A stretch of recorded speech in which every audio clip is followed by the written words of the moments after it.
And know that Yah's hand was not slack in that day. And so, with that being said, when we was praying the other night, see, because here's the truth. When you start praying, you don't know if that's the time Yah wants you to just go ahead and go through that. Whatever it turned out to be, that's what it turned out to be. But the gift comes in the trusting. Is this too loud? Is this all right? The gift comes in the trusting. Sister Krista, you remember being out in that camper that night, that morning, early in the morning? Did you feel any doubt out there with you? I felt the enemy trying to set it out, but there was nobody out. What about you the other day, Brother Bill? Did you sense any doubt? No, sir. So this is what we are talking about. See, the reason why it's important for Israel to come to know, not from a religious standpoint, but from the true ways of restoration, to know what it is to see Yah's hand restore. We have to come to grips with the fact that the Most High has already designed within his own plan a way for Israel to be restored. All right? And so, in value of that, one of my clients who watched Jacob's Trouble Part 1 the other night, you know one of the texts he sent me through that night? Yah prevails. Now, he's not even Israel. But why did that stick out to him? See, you understand what I'm saying? The Father is already in design. See, that's why I said the message has encoding in it. He out of all things, he picked up on that. And see, that is a sign of his sheep hearing his voice. Looking out, picking up on the important things that is going to equal salvation. That's going to equal him being restored in this way. So what we're going to do today in looking at Jacob's Trouble Part 2 is we're going to try to dig into some key components, which there's no way we can get through what we would like to get through in this study tonight in terms of the 70 weeks. So what we're going to do tonight, we're going to introduce the 70 weeks a bit more in detail. Is that all right, Israel?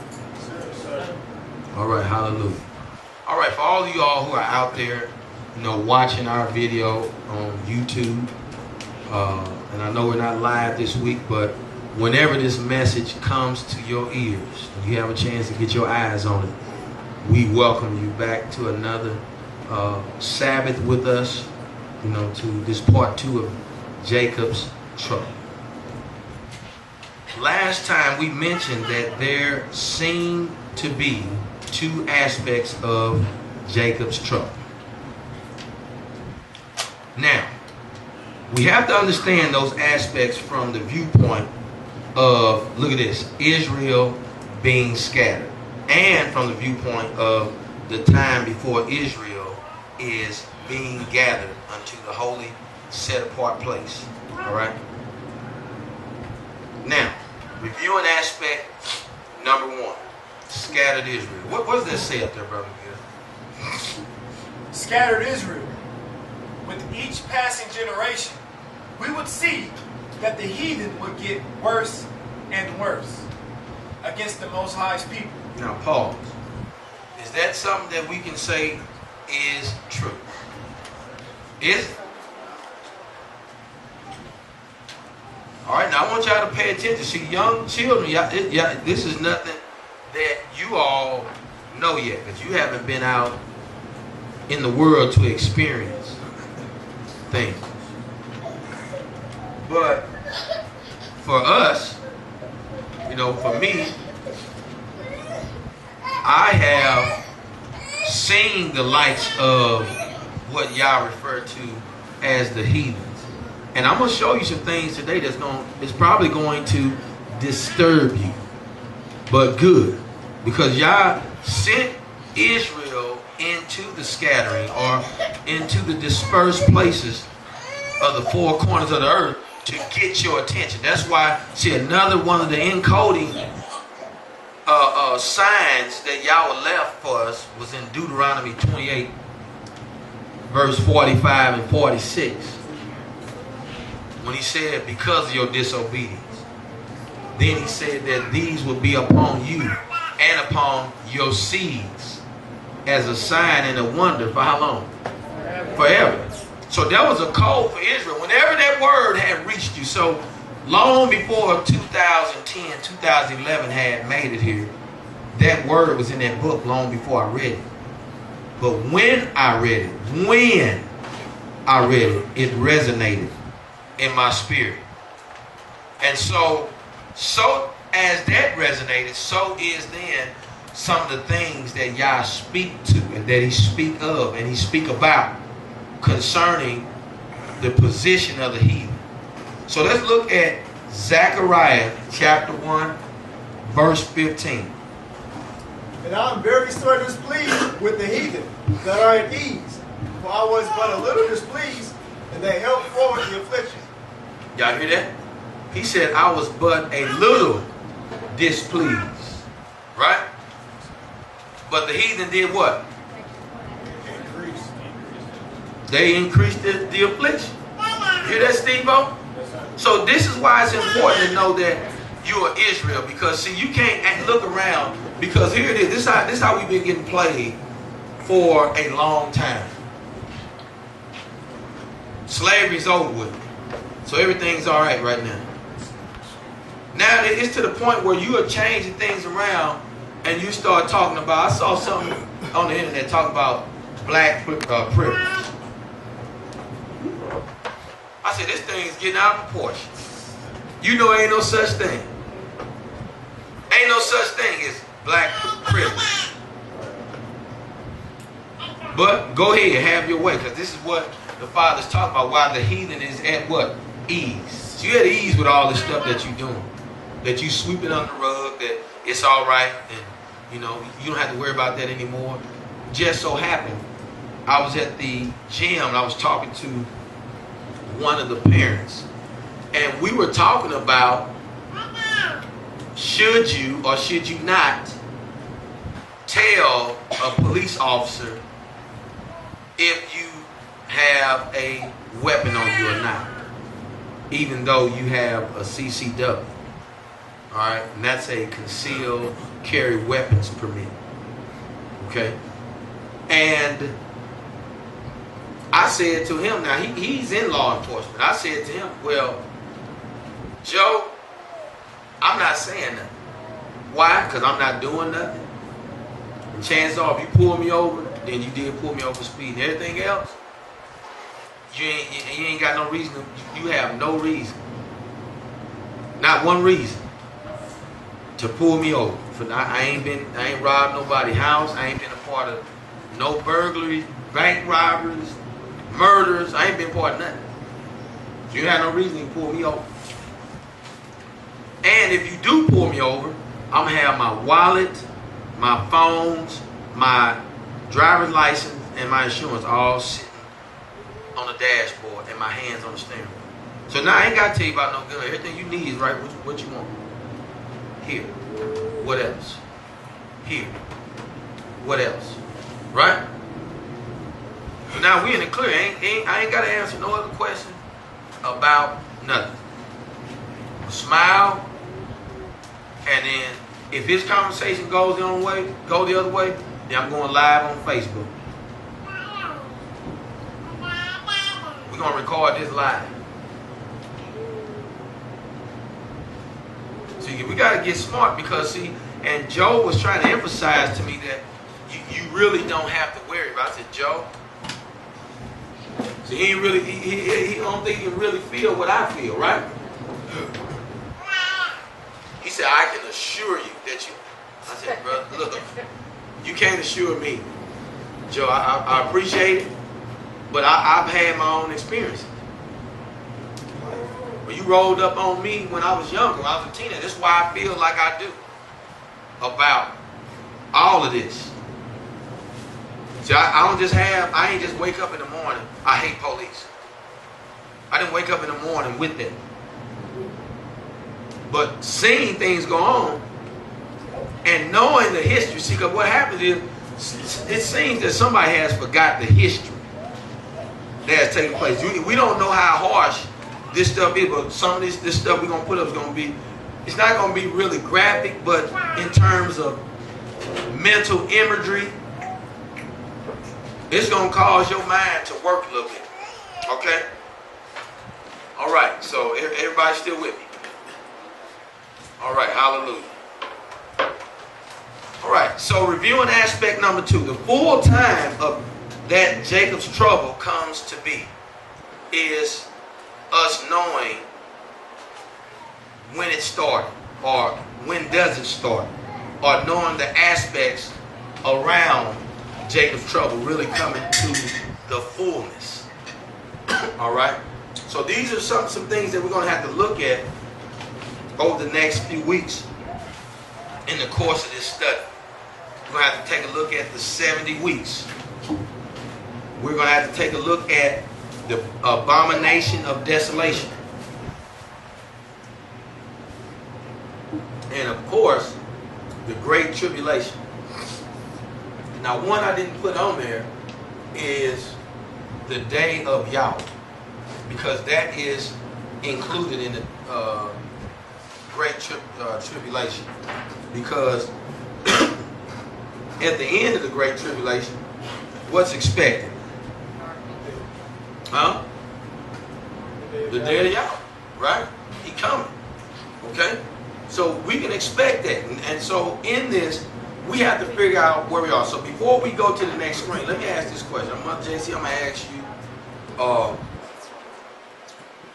Mark, I'm going to ask you, and Sister Gabby, I'm going to ask you.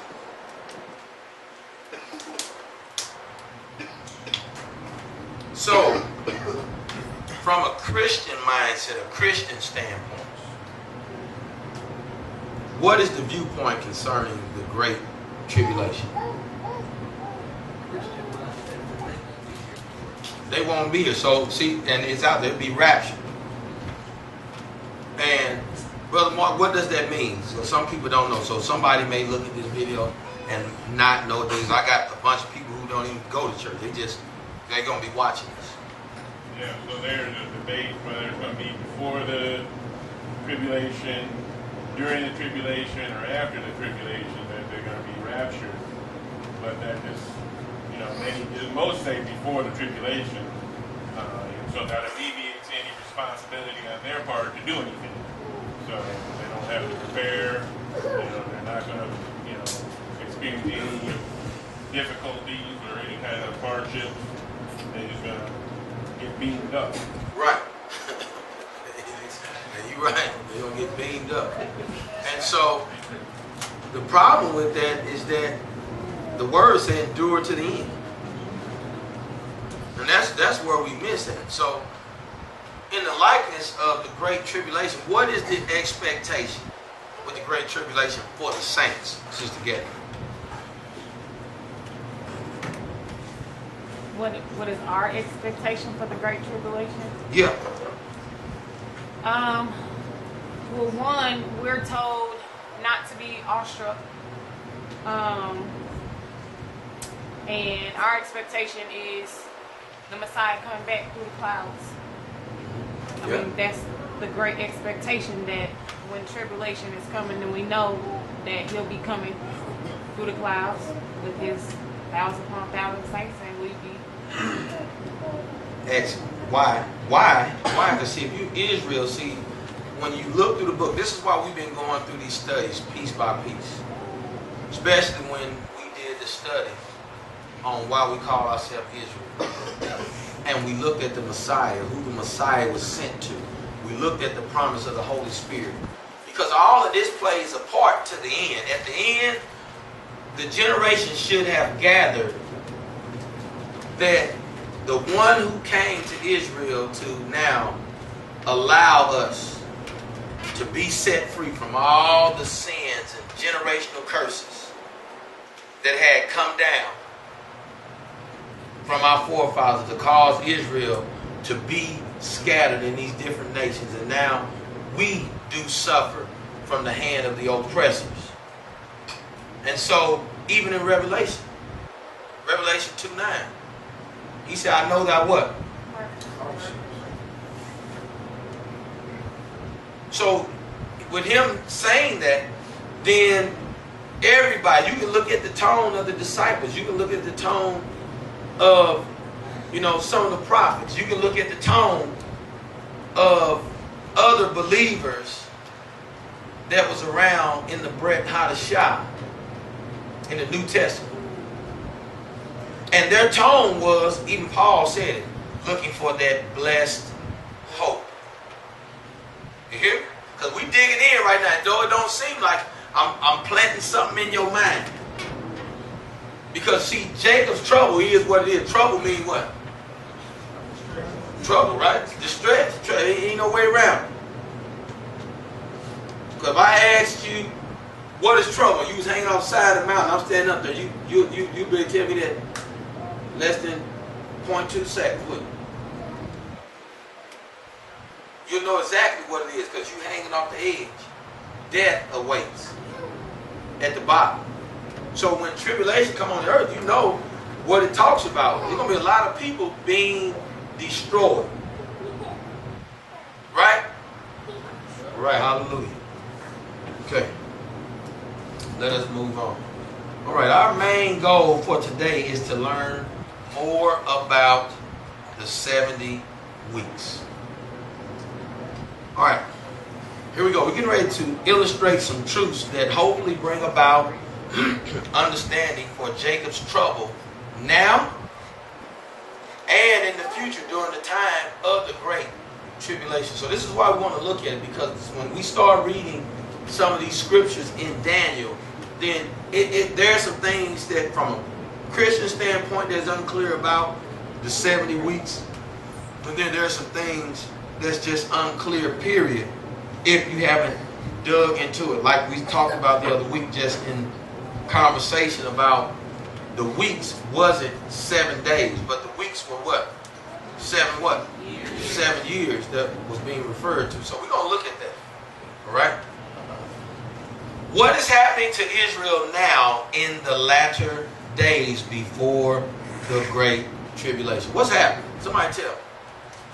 Brother Steve-O. Black on black crime. Brother Keith, what's happening? You just said a big shooting took place in Little Rock. Yep, police brutality. I mean, Sister Danielle. Children disobeying their parents. Children disobeying their parents. Getting gathered. Definitely getting gathered. Israel's getting gathered.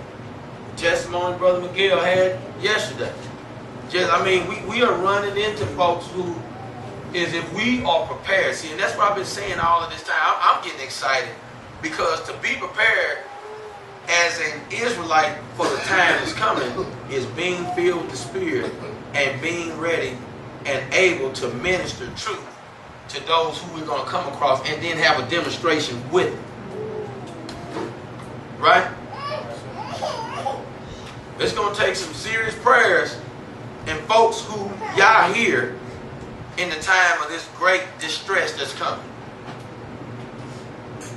All right, let's go ahead and look at Deuteronomy 28:33 and 64, 60 through 65. All right, we got to look at this again, and we got to hear Yah's words to Moses or Moshe, so that we can really look, as we look forward, Brother Ron, then we're going to see this. That's why I said what I said at the beginning. I said when we return to this word, see, this is something that was given in the beginning. before Israel entered into the land. You hear me? I said before Israel did what? So remember I said that because when I told y'all to read last night in Leviticus, this stuff was being given before because they was getting instructions. You know, it was instructions for the land. You know, there's instances where Yah had commanded even the sun, the moon, and the stars to serve us, but the heathens do worship them. See, that was in Ezra's, and it's just through the book. And so when Yah gives a command for us to do things, then he expects it to be done or not to be done. To be done. So then here we're going to see what the result of not doing what should be done was for Israel. All right? Let's go. Deuteronomy 28, verse 33. A people you have not known eat the fruit of your land and all your labors, and you shall be only oppressed and crushed all the days. Now wait a minute. Yah said a people. A people. But who is he talking about? Israel or other nations? And what is he saying about it? That they're going to eat what? They're going to eat the fruit of your labors. You see this? And boy, it's built up good off all that labor you did. Right? See, we talking about something today. You can't get mad at me, but you got to understand this is restoration. No matter who you are watching this video, no matter who brings you into the knowledge and what color you are, you're going to have to come to this. This fact is a fact unto Yah. That somebody was going to eat up the fruit of the labors of his people. Right? And he also said this. Go ahead. What else he said again in that same verse? And you shall be only oppressed and crushed all the days. You hear that? You shall only be what? Oppressed and what? Crushed. How long? All the days. All the days. Always, yeah. See what I'm saying, Steve-O? So that's why we had to go back there. Now let's look at verse 64 through 65. Listen to it. And Yahweh shall scatter you among all people. Now look what he said, Keon. He said, and Yahweh shall scatter you among who? All people. All people. You need something to look at? No. Okay. All right, hallelujah. He's going to scatter you among all people. Come on. From one end of the earth to the other. From one end of the earth to the other. So now look at this. So where is Israel, Mother JC? Where is Israel? Scattered among all the people. Plain and simple, ain't it? Israel is scattered among all the people. So that means wherever Israel is scattered, you're going to be what? Oppressed and what? Crushed. Oppressed and crushed. See, so my point, Brother Snow, is this, that I ain't been in no other country. But I do know the heinous history of this one, where I grew up at. Because you didn't have no choice, especially with my parents and, you know, and uncles and aunts coming out of the era that they lived in. My grandma lived to be 94. He was born in 1922, 23. Some of these things we're going to see on the screen today is from 1920. And then there's things from 1950. And so then, the way my grandmother acted when she came around, you know, opposite race or white people, was it was a different type of,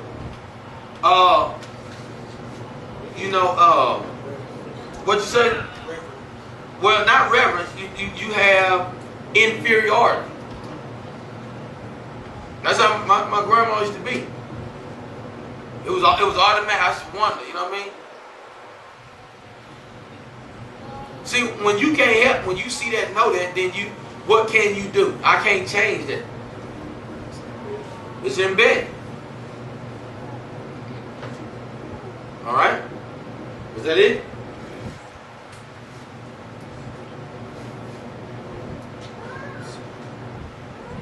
And there you shall serve other mighty ones, which neither you nor your fathers have known, wood and stone. And among those nations you are to find no rest. Look at this. You hear this, Israel? See, y'all, that's why we got to take our time. This ain't just, you know, Deuteronomy 20. Go look at the curses video. No, this stuff is in detail. He said, among the nations, you shall find what? No rest. I mean, Israel is constantly on your toes. You know, I'm always looking out the window for the police. Always. Is it anybody here when you drive, are you not looking for the police? If you drive and you look for the police, raise your hand. Did you do something wrong? No, you ain't did nothing wrong, but you just look, right? It's on you. That's a bad way to be, ain't it? That's something. Was that it, brother? Nor have a resting place for the sole of your foot. But there Yahweh shall give you a trembling heart, and failing eyes, and sorrow of being. Y'all hear that? And that's how our people, do you get that when we are down deep in the hood? Do you get that from our people? Is that the feeling of the hood? When I go home, I know when I'm in the hood, it's so pitiful. And people are just without hope. You know, I mean, you know, I was talking to this guy in Concord yesterday. You know, guy, they was fixing the security cameras up there, man, you know. And I was just talking, I asked him where he from. He tatted up, a bunch of goals in his mouth. You know, had, you know, what you call thug braids in his head. You know what thug braids is, right? Alright. Now,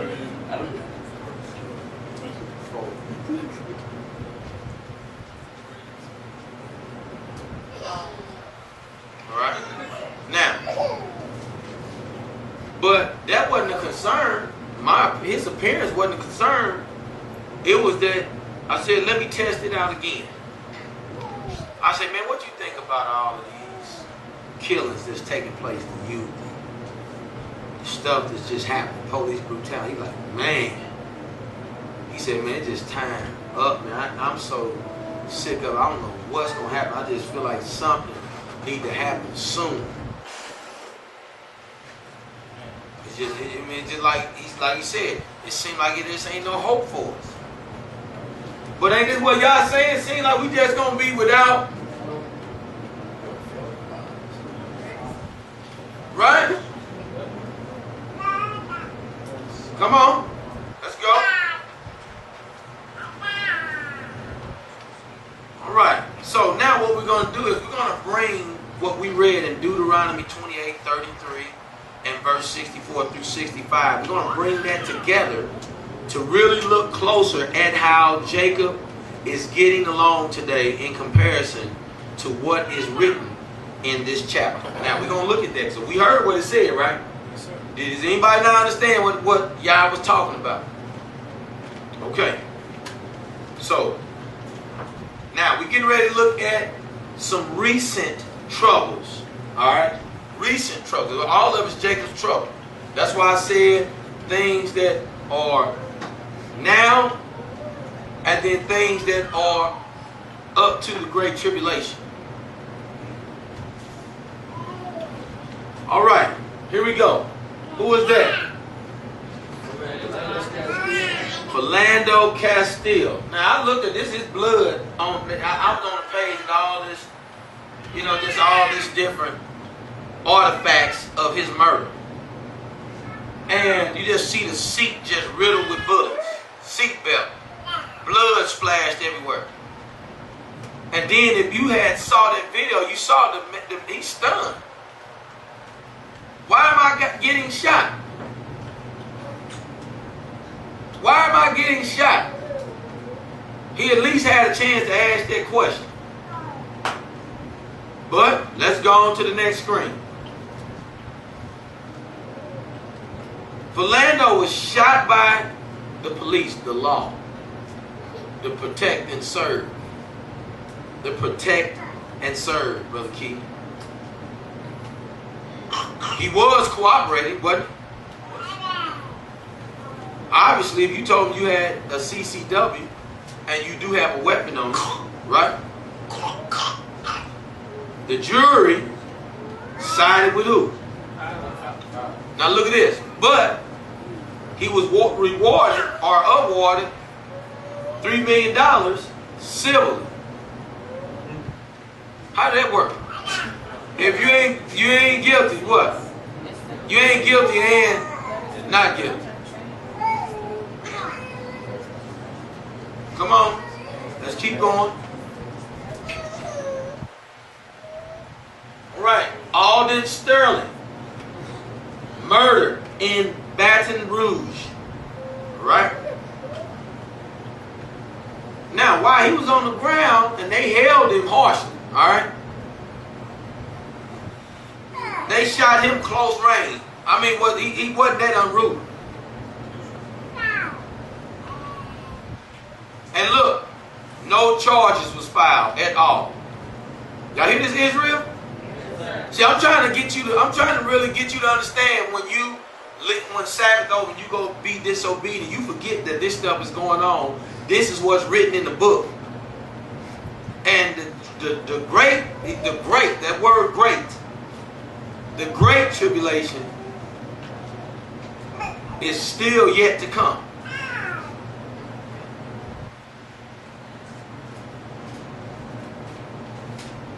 Because see, everybody watch people. Even I have done it. See, in the time of your distress, even in the book, then you'll see people that don't normally pray. People that don't normally cry, they cry out, don't they?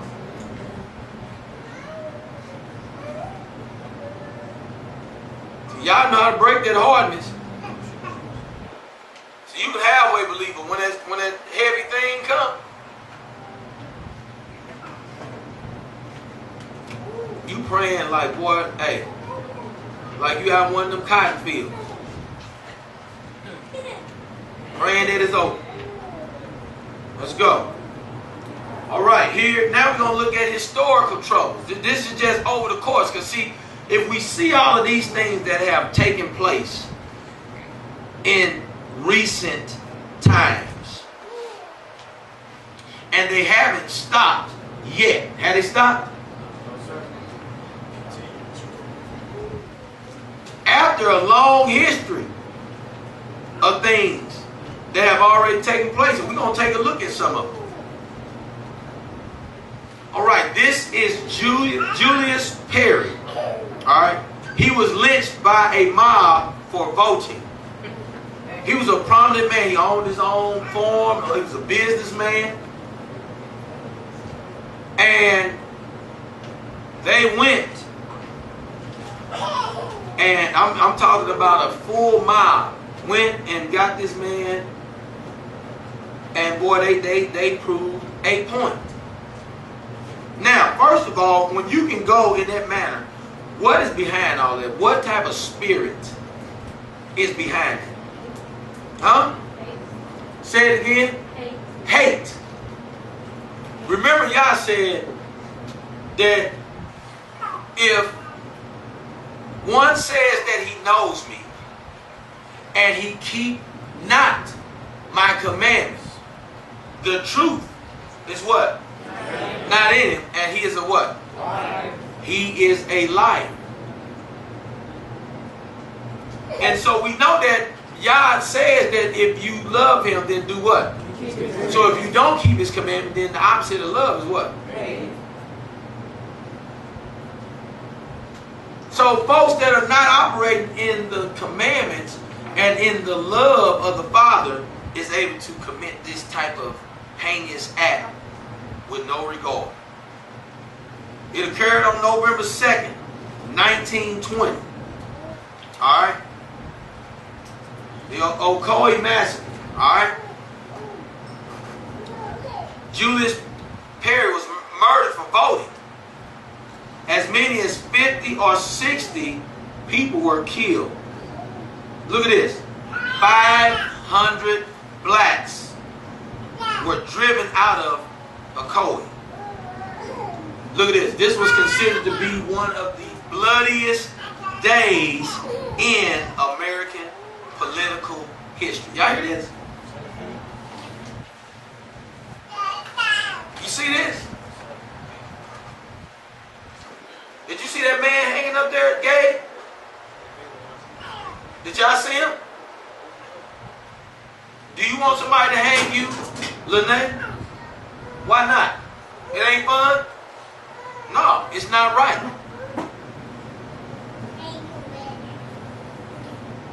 He was hanging in a tree.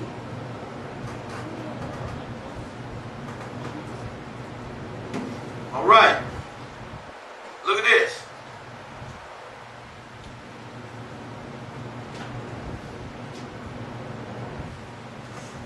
This man was murdered by 3 white men in Jasper, Texas.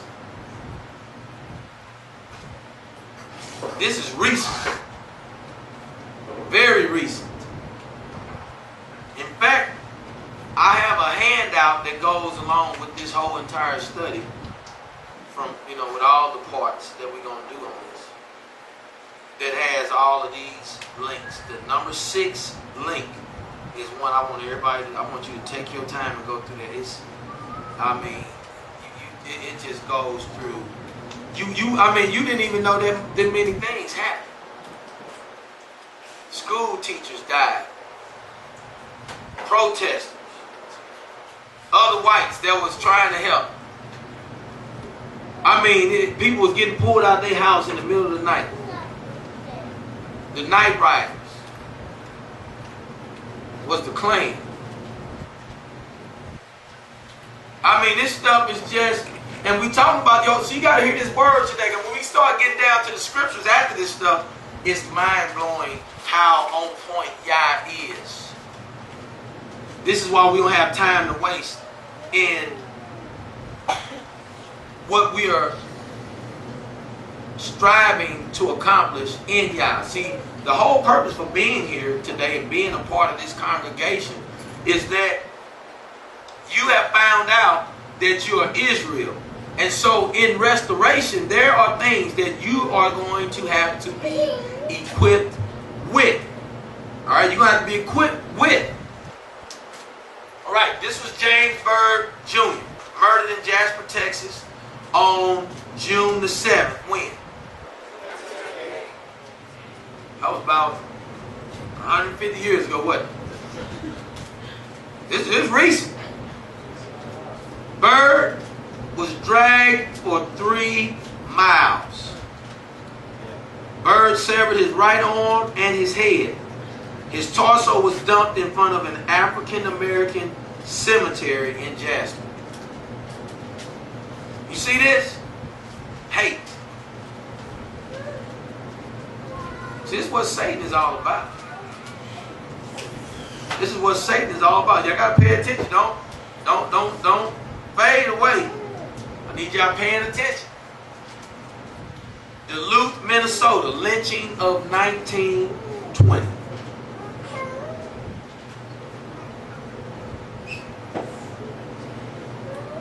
All right, what this was about, saints, was Elias Clayton, Elmer Jackson, and Isaac McGee was lynched by a white mob of 1,000 in 1920, accused of raping a young girl, and they lynched these gentlemen. I'm talking about, they said it was thousands out there lynching these 3 black men. And the thing of it all is that a physician did the evidence, and guess what? They found no evidence. None. Now, here's the problem with that. Y'all got to realize that this is a deed that was done in the flesh. And Yah said that every man going to have to give account for every deed that was what? That was done in the flesh. So he knows who are the heathen. He knows who are the oppressor. Yah knows who is the seed of Jacob. And he knows who is doing what to who. See, I ain't getting ready to argue with folks on this. See, I'm feeling in my spirit that the time is getting ready to rise up when we're going to preach to a people. We're going to preach a true word. You're going to be persecuted for it. But if you have stored these things up in your spirit, then guess what? Then glory be to Yah. You understand what I'm saying? See, I'm saying it to y'all because I'm looking y'all in your eyes right now. I'm not just saying it. Because when it comes down to it, then somebody is going to be stricken with fear. Then I might not look around, and who I thought was standing with me is still standing with me. Jacob's trouble. Y'all hear what I'm saying? See, this is a long fight. We got a long fight ahead of us, but Yah brings the victory. Alright? Alright. Can we call this oppression? Can we? Yes, sir. And can we call the people who are doing this oppressors? Yes, sir. We can? Yes, sir. You think that I do? Okay? All right, let's read. Let's start to get some understanding now before we touch Daniel. Y'all ready for this? Are y'all? All right, Israel. We get ready to read Isaiah chapter 14, verse 1 through 2, KJV. Let's go, brother. For Yahweh will have mercy on Jacob, and will yet choose Israel, and set them in their own land. Now, wait a minute. See, because now you got to come from the standpoint of Yah did scatter Israel. And why did he scatter? Say it loud. Disobedience. They were disobedient. So now he's saying, now I will have what? Mercy. Mercy on Israel. And will again do what? Choose them. Keep reading. And the strangers shall be joined with them, and they shall cleave to the house of Jacob. Now you hear that? The strangers shall cleave to him. And they shall be joined to who? Jacob. And watch this. In the house of Jacob is laws, statutes, and commandments. Not Easter. Right? Ain't no Easter in the house of Jacob. Ain't no birthdays in the house of Jacob. Ain't no Christmas in the house of Jacob. Is it? Go find it. See, this is what I'm saying. But how we got a religion that says, okay. Y'all saying that strangers are going to be joined to the house of Jacob. You ain't bringing Christmas and Halloween. You understand? Go ahead, Brother Snow. And the people shall take them, and bring them to their place, and the house of Israel shall possess them in the land of Yahweh for servants and for handmaids. And they shall take them captives, whose captives they were, and they shall rule over their oppressors. Now you hear this? Did y'all hear? Did y'all hear? See, now I'm getting up, Brother Steve-O. Because see, y'all is good. See, we're going to have to pay for that thing. Even us. That we have done. And as you heard here with what Brother Snow read, he said, and we are going to take captive those who captives we were. Are you hearing this? See, that's plain, ain't it?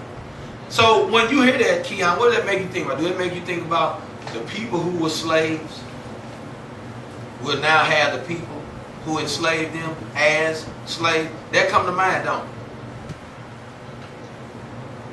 it? If it don't, I'm answering for you. I ain't gonna let you answer this wrong. You can't mess this up. This is big. Because again, we saw where he said that the heathen is at ease. Didn't he? So you don't think nothing is wrong. You don't even know that this is coming. You are in your own world. Was that it, Brother Snow? Yes, sir. He said we was going to possess them as servants and as handmaids.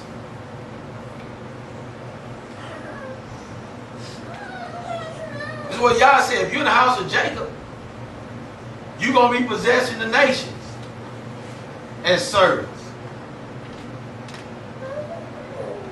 All right? Let's go. Zephaniah 3:19, KJV.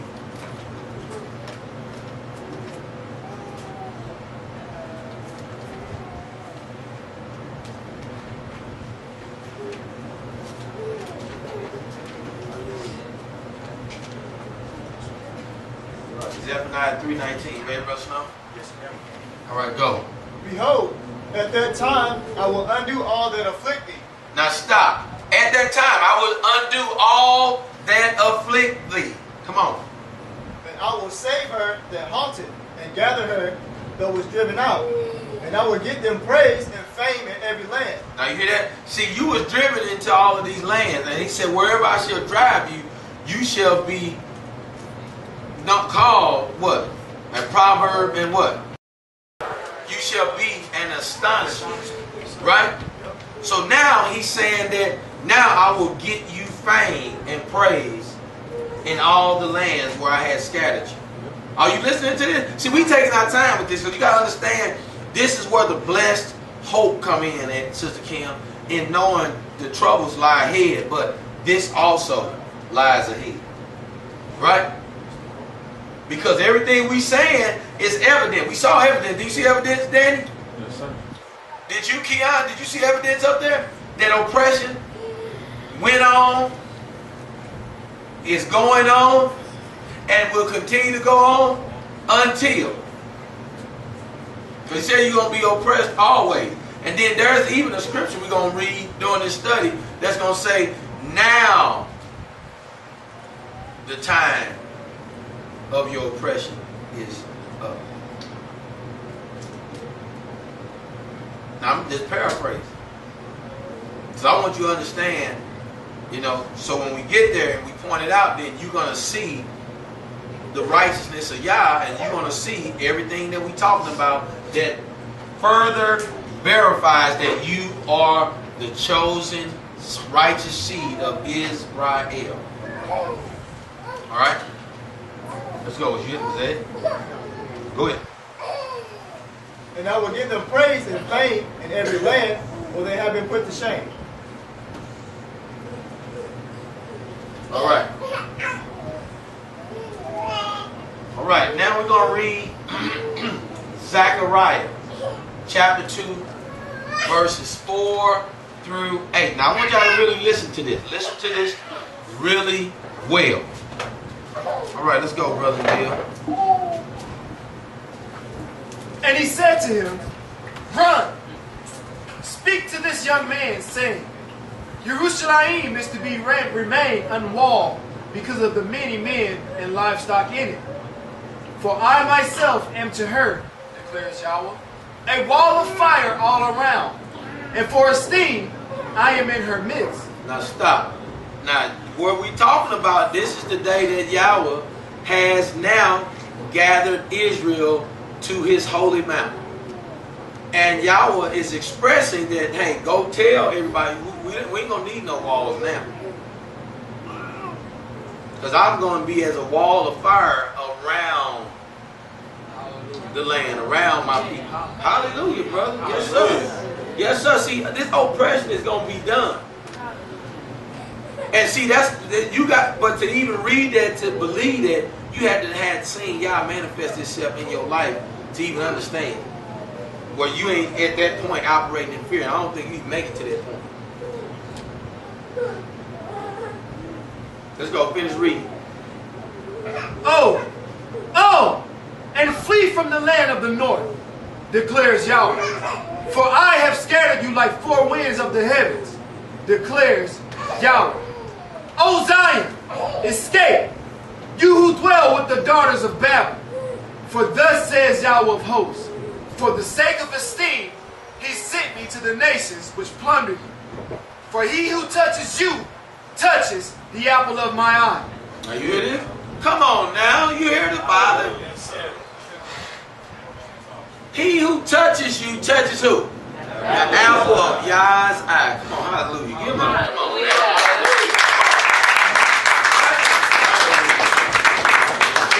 Hey, you're not going to be in bondage too much longer.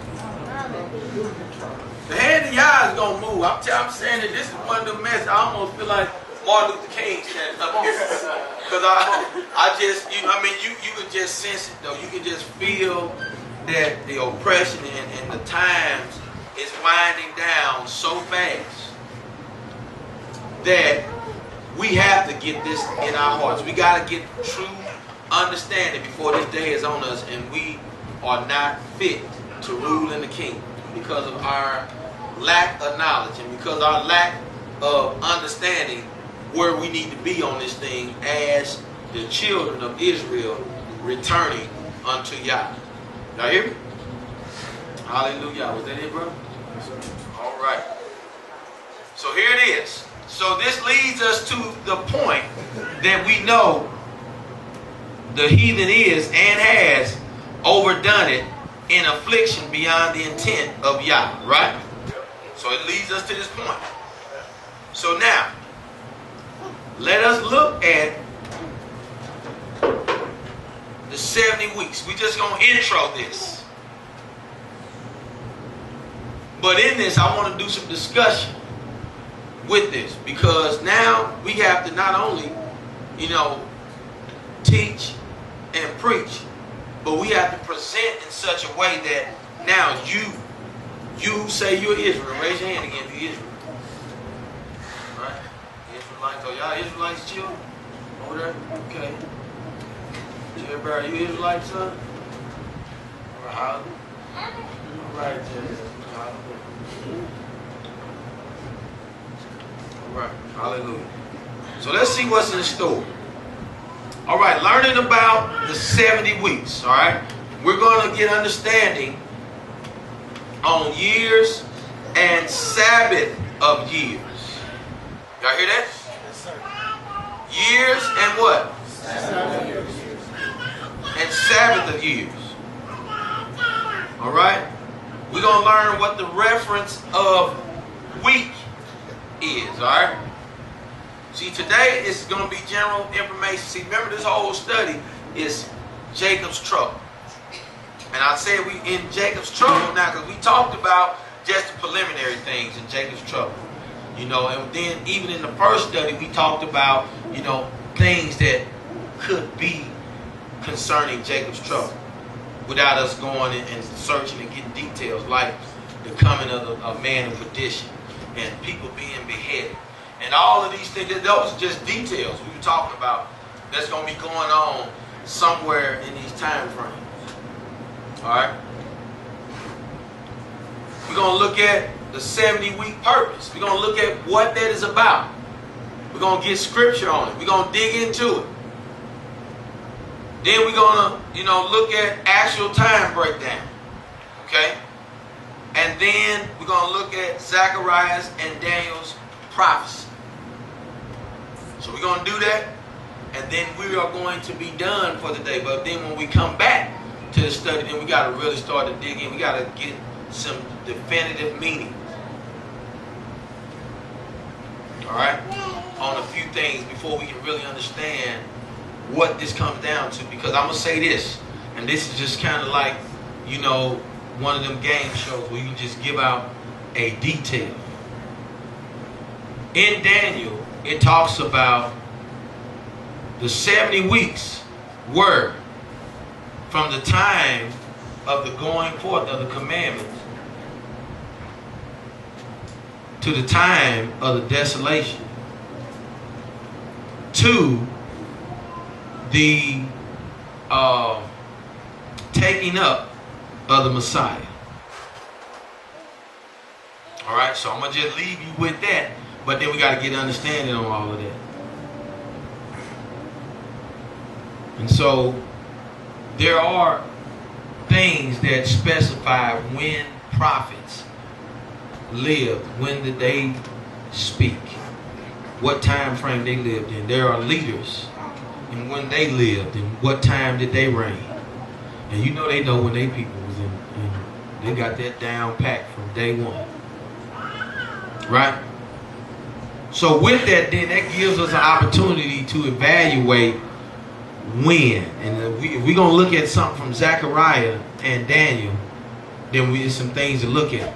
Daniel was a boy when Josiah reigned and brought revival back to Israel, when he had first came about the book of the law.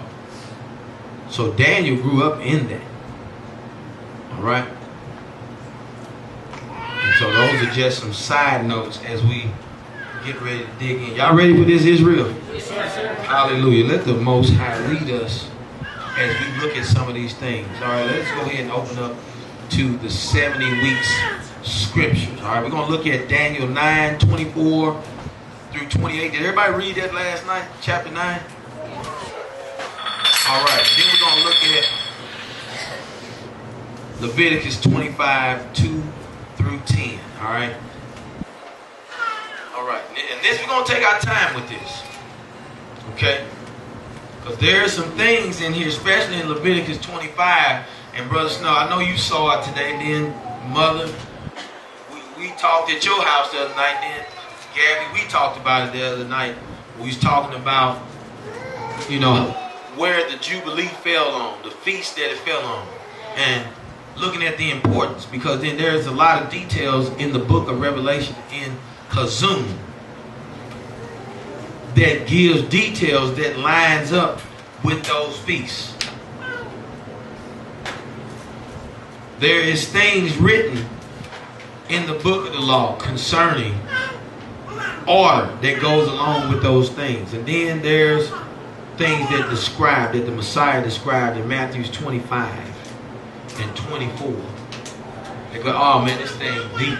See, I'm just throwing stuff out right now because I'm excited about. We ain't gonna touch it today. I want to, brother, but we can't touch it today. All right. Now you can go ahead and go read those if you want. You know, and I can give you those chapters in Revelation, but then again, or you gonna try to go get ahead and start trying to figure stuff out, or if you just gonna store the word up in your heart. I know how we work, but we've been in, start doing it. Whole preaching somewhere. Got you a little crowd somewhere tucked off in the house. Look what the Lord showed me. Right? Hey, that's what we do. And why Pastor Dow said he don't sit in none of the little mini teachers that be going on the land during the feast days. So people be quick to run and exalt yourself. Right? But it's good to share the word, and I love what we do. Really, because, you know, we are planting a lot of seeds. We're planting a lot of seeds. And that's what our job is. We ain't the one that cause it to come into the fullness. The Most High is. Right? Hallelujah. So let's go ahead and look at Daniel 9, 24 through 28. Who got that? All right, Brother Snow, let's go ahead and read. 70 weeks are determined upon thy people and upon the holy city. Now stop. Wait a minute. Remember, if you read last night, if you read Leviticus, look what Yah said. Read it over again, Brother Snow. 70 weeks are determined upon thy people and upon the holy city. Now he says 70 weeks is determined. What do determined mean, Mother JC?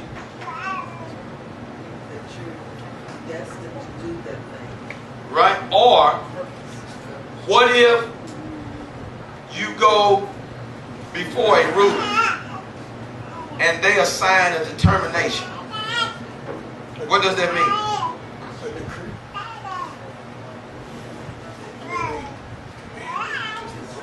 It's a judgment.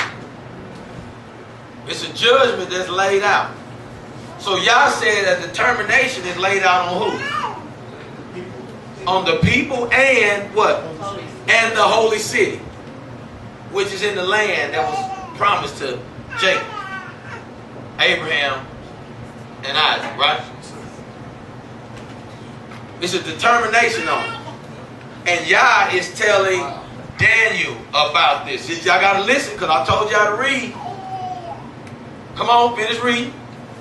To finish the transgression and to make an end of sin. Wait a minute. Wait. Hold up, Brother Keith. He said what? See, what we did say, a determination is a judgment, right? See, I told you, I was getting tired at the wrong time. Because now here come the meat. You got to slow down and listen to the word. He said to end what? Transgression. Remember I talked about this? I was talking about our forefathers. We are the ones that's returning to get all of that sin off. Remember in Leviticus chapter, I want to say chapter 20, verse 24, I think it is. It said, if you will confess your sins and the sins of your forefathers,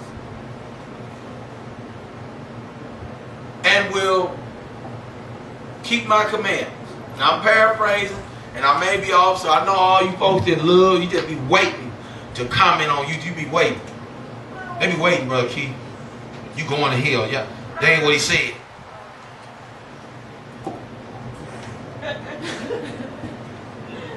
Right? He said to put an end, Brother Ron, to transgression. Finish reading, because this is hot. Come on. And to make reconciliation for iniquity. Now look at that word. Remember, to make reconciliation. See, we already dealt with that when we was talking about vengeance. We was talking about reconciliation. When you destroy somebody's property, or when you have to come forth for a sin that you commit, just like Achan. Y'all told Achan, don't touch. And the gold and silver, definitely, it belongs to the Most High Yah. And Moses gave us specific, Joshua gave us specific directive. The gold and silver belongs to Yah. Don't take nothing from this land. Everything defiled. Now, us being in flesh, this is how we think today in church. We don't, matter of fact, that word defiled probably never gets said. Have you ever heard that word defiled before? You ain't never heard of it. And in my church going, I have never talked about being defiled. Everything was grace. Everything. What we doing at the church? You Lord's will, we're going to go to KFC. Right? Grace. Hey. We're going to have a big old barbecue. Cooking pork ribs. Right? Grace.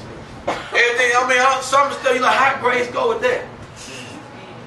Just grace. Father give you grace for everything.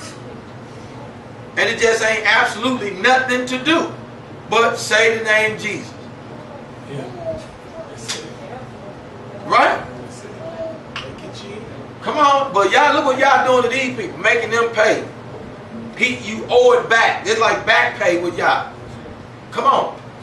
And to bring in everlasting righteousness. Now look what he said, to bring in everlasting righteousness. Now remember, the determination was made against who? The people and what? The land. The city. The holy city. Alright, let's go. And to seal up the vision and prophecy, and to anoint the most holy. Know therefore and understand that from the going forth of the commandment. Now pause. Do know and understand what, Kim? From the what? The going forth of the commandments. Go ahead. To restore and to build Jerusalem unto the Messiah, the Prince, shall be 7 weeks, and 62 weeks. The street shall be built again, and the wall. Now pause. And now he's talking about, see, right there, see, you can't just go past that. All of that is so loaded, Sister Jasmine. So let's back up some, Brother Snow, when he started talking about from the going forth of the commandments. I want you to read from right there.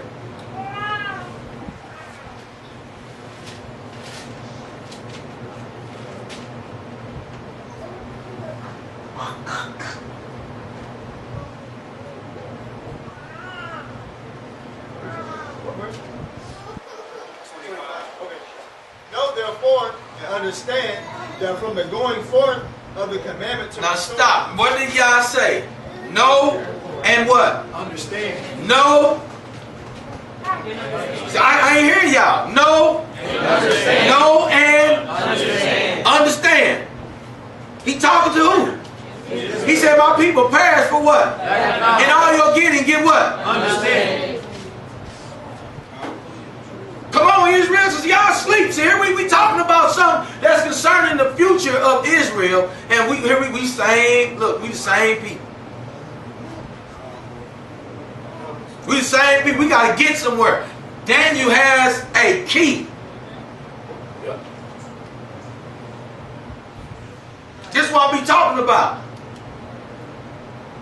Come on, Israel. Listen.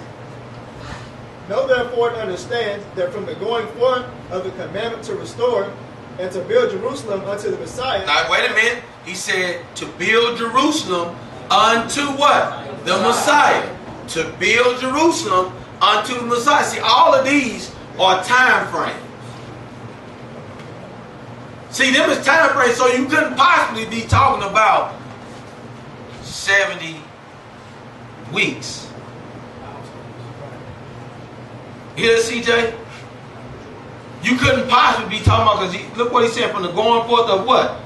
You know how long that was? Right? From the going forth of the commandments to the building up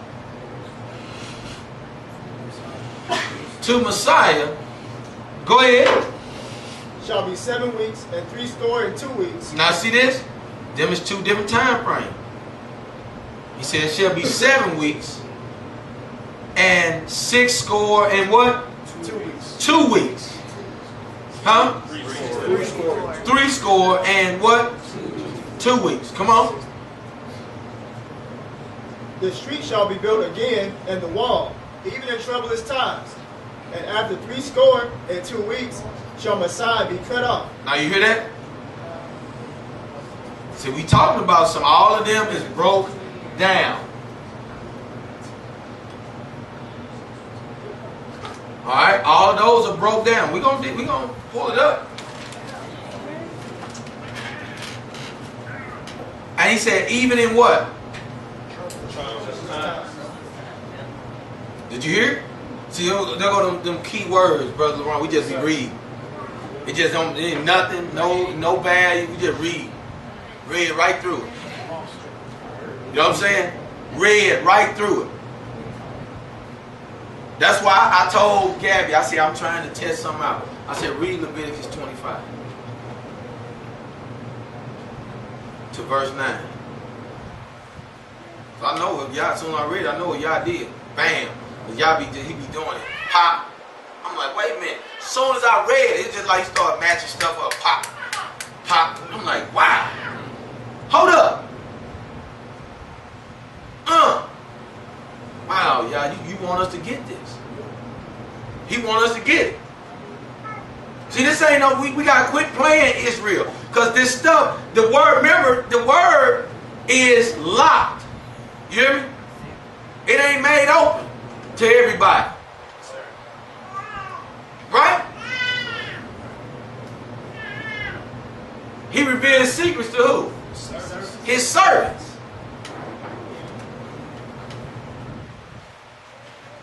Come on, finish reading. Let's go. And after 62 weeks shall Messiah be cut off, but not for himself. And the people of the prince that shall come shall destroy the city and the sanctuary, and the end thereof shall be with the flood. Now stop. Stop. See, in that, this is even what Yahshua was prophesying about. After that, he was going to be gone.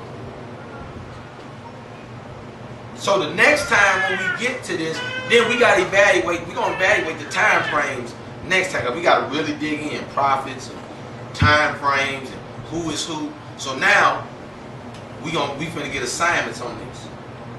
You're not gonna jack this up because it's already stuff that's already laid out. But it's we got to do this for us.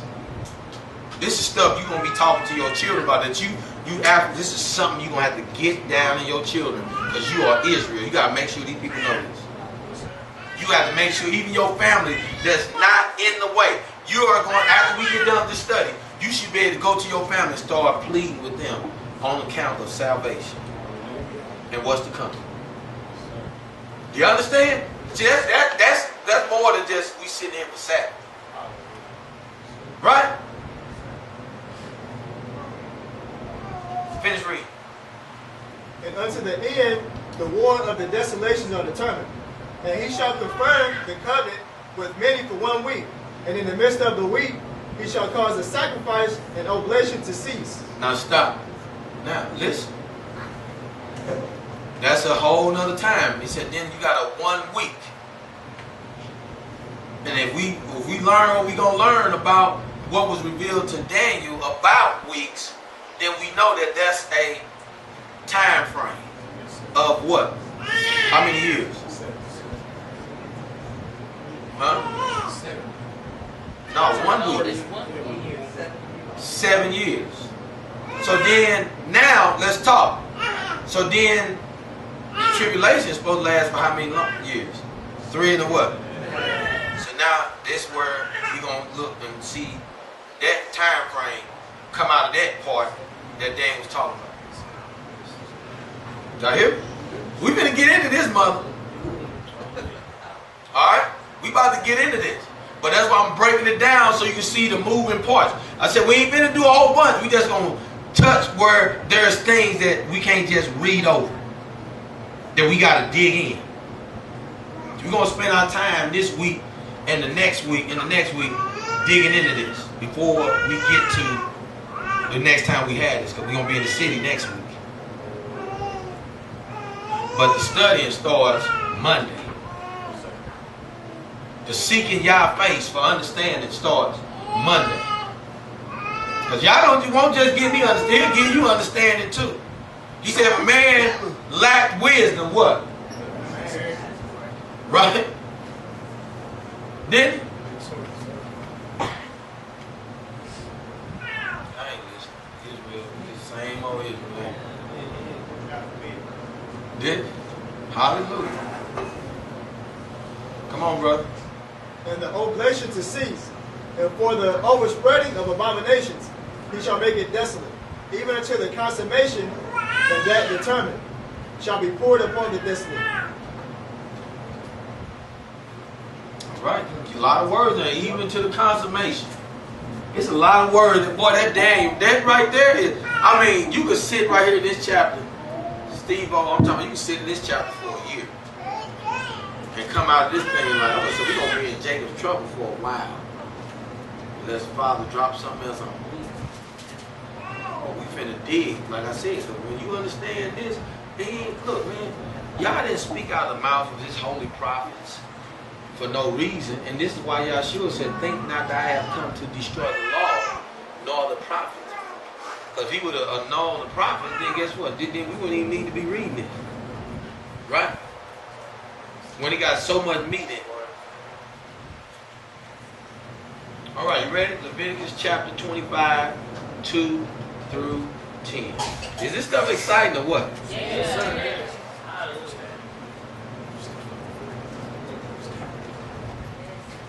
Speak to the children of Israel and say to them. Now wait a minute. He says speak to who? The children of Israel. And say to them. Now listen to this. Because remember you just heard Daniel said something about transgression. And what was getting paid for. Right? Something was getting paid for. So you got don't get distracted. Some of y'all, hey, don't miss it. Come on. When you come into the land which I give you. When you come into the land that I give you. The land shall then observe a Sabbath to Yahweh. Now who should observe a Sabbath? The land. The land. So now the land is commanded to observe a Sabbath. So then you hear Daniel say that the people and the city. Right? Come on, see, I don't know what y'all doing. I don't know what y'all doing. I told y'all read it. You hear me, Danny? But y'all just reading what? Did you hear what I said? Did you hear what Daniel said? The land was supposed to keep a rest. Alright, let's keep reading. Come on. 6 years you sow your field. Look, how many years? 6. Alright. Now we getting somewhere. 6 years you sow your fields. Come and on. prune your vineyard. Come on. And gather in its fruit. But in the 7th year, the land is to have a Sabbath of rest. Now stop. But in the 7th year, the land is to what? Because the land was commanded to have a rest.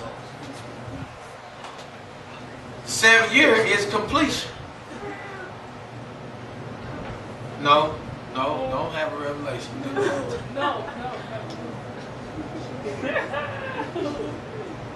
But the land is to have a rest.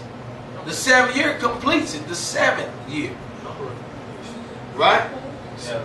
Now, so if you're thinking about this, Yah has designed this. Alright? What do you call Shavuot? The feast of what? Weeks. Oh, yeah. You shall count how many Sabbaths?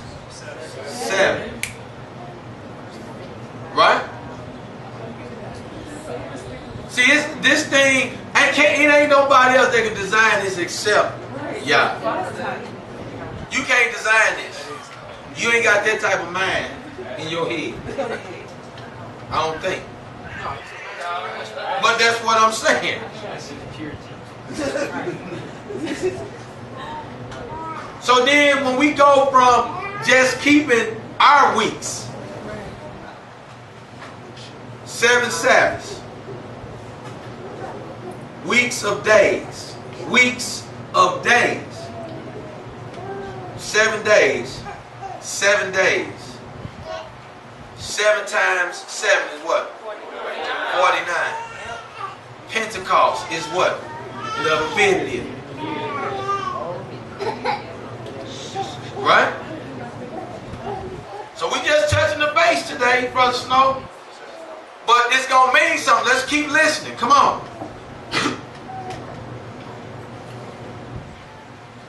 Who was that? It was you, brother? Let's go. Finish. Do not reap what grows of its own Do not reap what grows of its own of your harvest, and do not gather the grapes of your unpruned vine, for it is a year of rest for the land. And the Sabbath of the land shall be to you for food, for you and your servant, and for your female servant, and your hired servant, and for the stranger who sojourns with you, and for your livestock and the beasts that are in your land. Now pause. Notice, in this 7th year, everything rests. Yes, sir. There's somewhere in Revelation talks about after everything is destroyed, then shall the land rest for 7 days.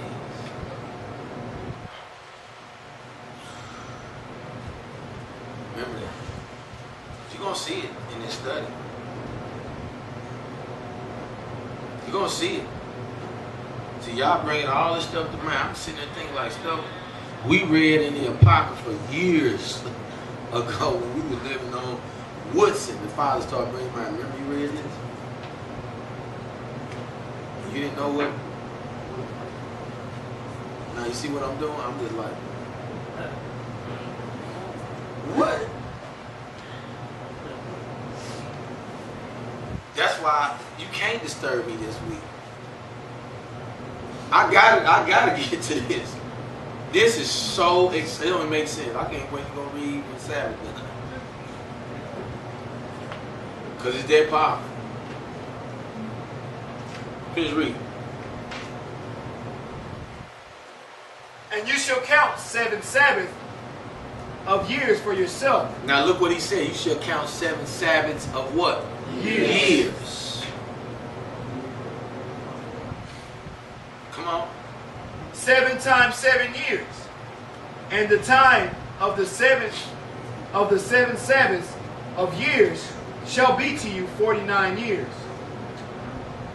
You shall then sound the shofar. Wait a minute. You hear? You shall then sound the shofar. Okay, go ahead. On the 10th day of the 7th new moon, on Yom HaKippurim, cause a shofar to sound through all your land. Now pause.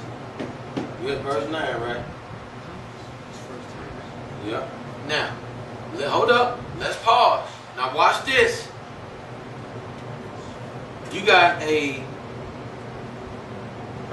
Sabbath happening on the most solemn feast of the year.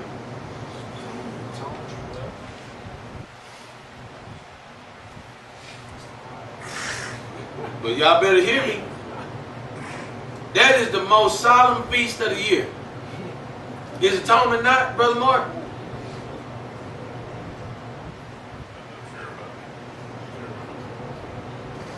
Atonement is the day. The day of the day.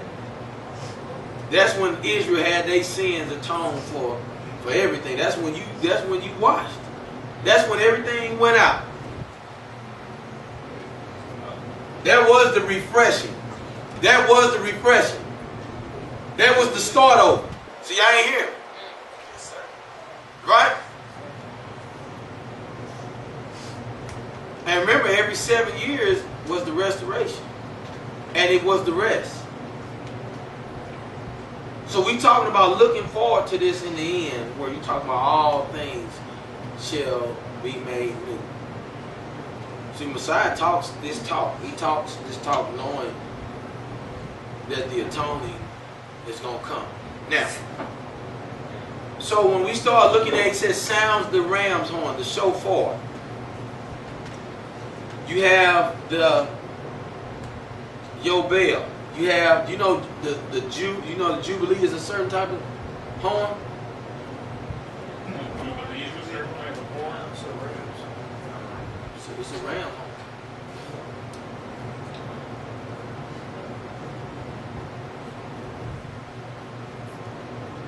Right? So we're going to keep digging into this because it's a lot of pieces. It's like, okay, this, that. It's just like having when you got puzzle pieces on the table and all of a sudden you start like, wait a minute. Okay. Right? Okay, I can see her face now. Look. Right? See, this is what's happening. I'm just throwing stuff out there.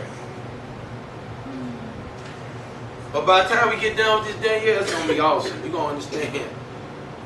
And then it ain't, see now, you're going to understand why it's important to be, just be right. Just be, CJ, you know what I'm saying? Just be right.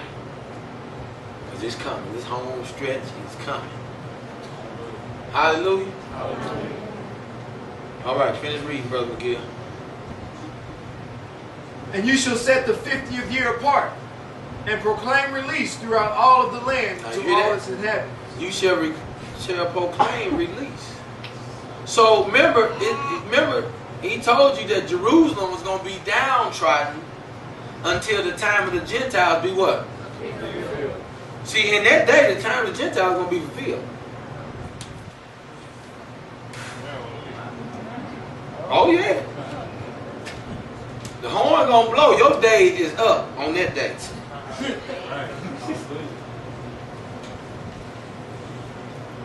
That's when Yeshua come to shut it down. See, we talking. The year of release. The end gathering. In Exodus 33. So all this stuff, hey, don't play. Don't play. It's a lot to it, but we're going to get it down pat. He's got you going, don't he? Oh, man, this thing's unreal. Come on. It is a Yobel for you, and each of you shall return to his possession, and each of you return to his clan. Now look at it. See, you hearing it? You got how many sides of the city? 4. With how many gates on each side? And you're going to go through what gate? The clan you belong to. Man, I'm done. Y'all not listening? Y'all not listening? No, y'all not. No, y'all not. Y'all ain't listening. You hear this? How is it not just laid out like this? And you just think Christianity real when here it is. It's clear. It's just clear as day. Way up here in Waikra, in Leviticus. In that year, you're going to return to your tribe. Ain't it?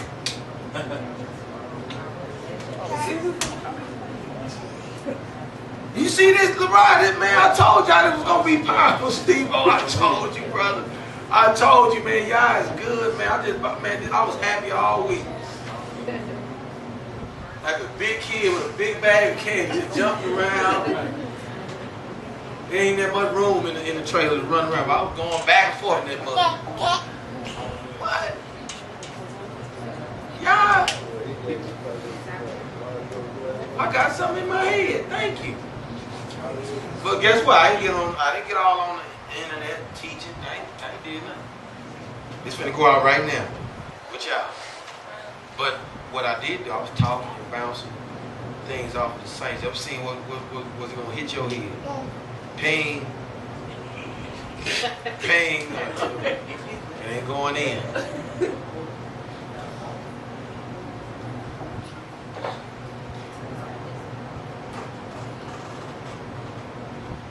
All right. Finish reading. That was it? All right. So now, with that being said,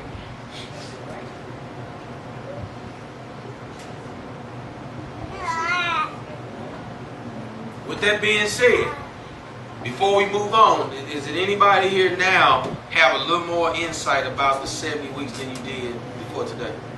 Just on that. All right, hallelujah. All right, we can pass the first test. I was scared, was it? We might not. This might not be the group you're looking for. They just hitting up against their head. 70 weeks laying right there on the ground. Didn't even go in. You hear me? Hallelujah. All right. What is a Ivory week or a Hebrew week? All right, let's just look at some scenarios here. You got 7 days. This is 1 week or weeks of what? Days. You have 7 years, which is the Shemitah. This 1 week is weeks of what? Years. So a Shemitah is 7 years, which what is being talked about in Daniel, a Shemitah, which was being talked about in Leviticus, the year release. All right. Then you have 7 7-year periods, which is 49 years, and it being that the next year that rolls around, all right, is the Jubilee. So in basic, that's what we have. So that should give us at least enough basic information to be able to follow along with what we got to follow along with in this upcoming part of this study. All right? So now let's go to the purpose of 70 weeks. Now this right here, we ain't got that many slides left. Let me see. 4. We got 4 slides, but I don't know if we're gonna make it to them. But this is one of them boomers. You know what I mean? Just like last time, y'all gonna be sitting there, some of y'all, but again, just depends. What go in the head. All right. Daniel 9. We're going to look at that again. Let's look at Daniel 9, verse 1 through 3. In the first year of Darius. Now, wait a minute. What? So remember he said that because I'm talking about something. The purpose of the 70 weeks. We're not going to get a chance to get to Zephaniah today. Nope, we're not going to get to Zephaniah. But in Daniel right here, read it again. Say it loud.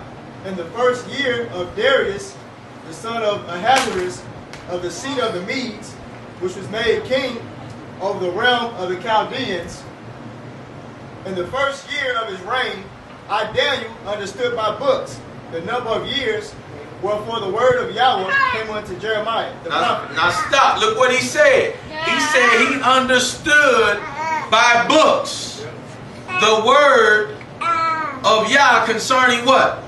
The weeks or what? Years. The number of years written by who? The prophet Jeremiah. Did you hear what he said? In what year? First year of the reign of who? Darius. So now that's a time frame. We can go start searching. You can look. So if you want to, you can get on the internet and look at King Darius and see what numbers you get. They say that he reigned. All right. In the book of Josephus, I got it locked down. We're going to dig more into this right here. Why Daniel said he understood. In that, there's a whole section in there.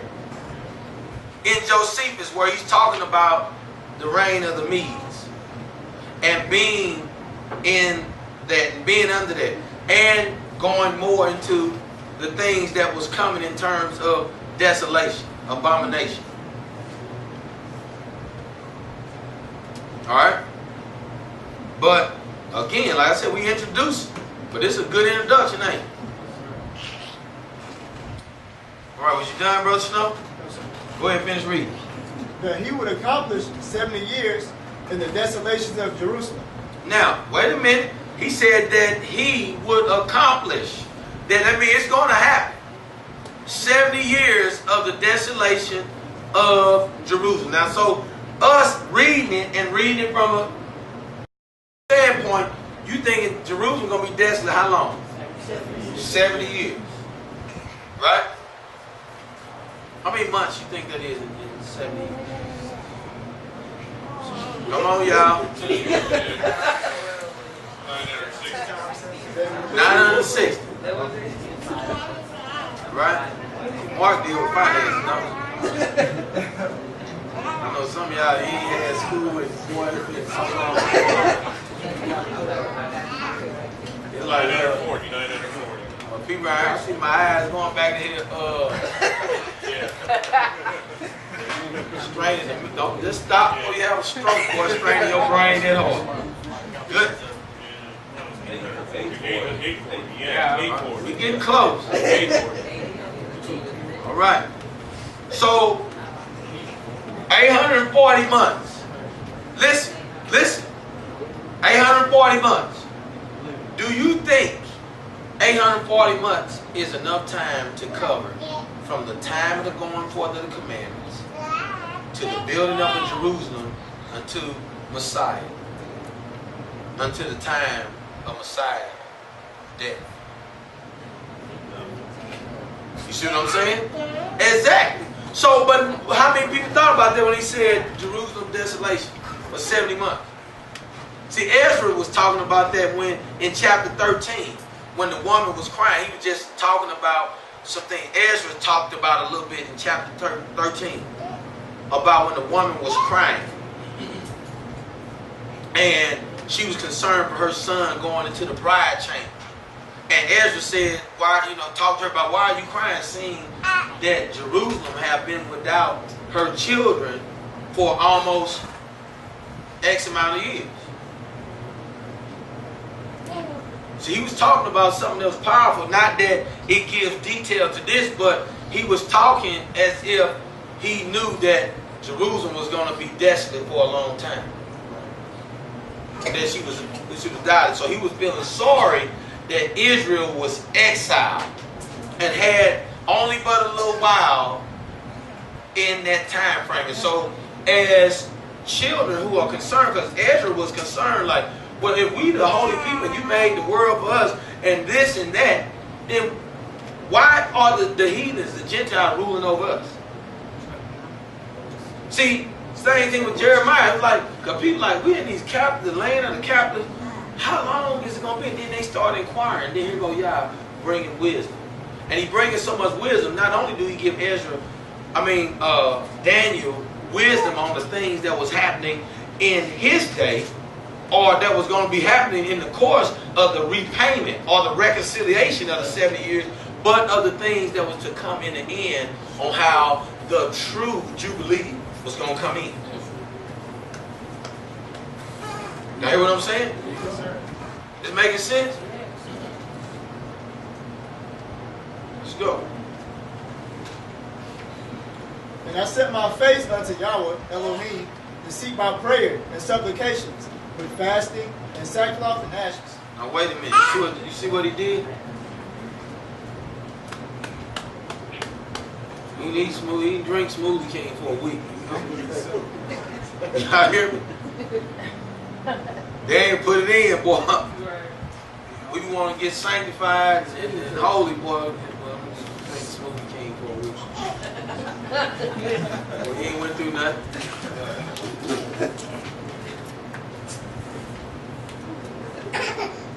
Right, hallelujah. All right, finish reading, brother. All right, that was it. All right, hallelujah. Here we go, Jeremiah 29. So then, now that the next question leads, well, Daniel had received information from who? No, he read. Who did he read? Jeremiah. So then, what we need to do? We need to go read Jeremiah then. So we gotta track this down then, right? Don't that just make sense?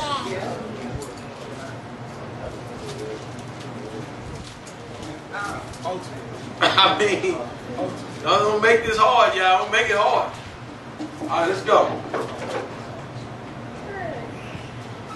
For thus says Yahweh, when 70 years are completed at Babel, I shall visit you and establish my good word toward you to bring you back to this place. For I know the plans I am planning for you, declares Yahweh. Plans of peace and not of evil, to give you a future and an expectancy. Then you shall call on me, and shall come and pray to me, and I shall listen to you.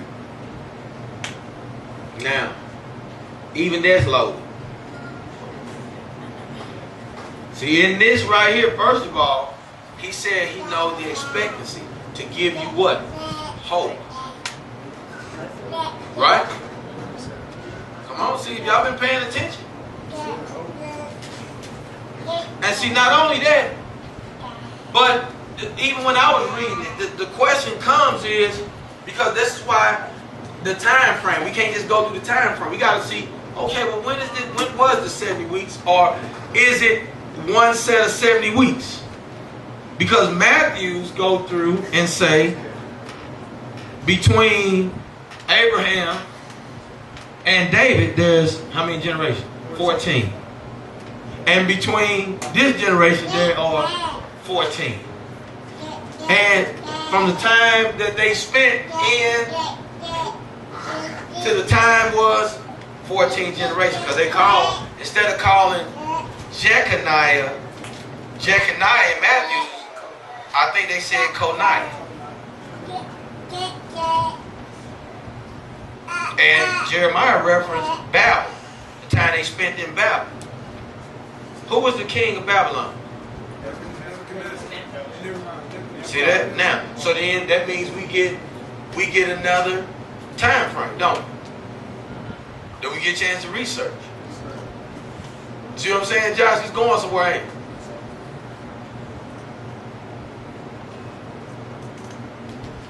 See, it's a lot to this, but I believe when we get done, y'all gonna have something for us where we can now really have blessed hope.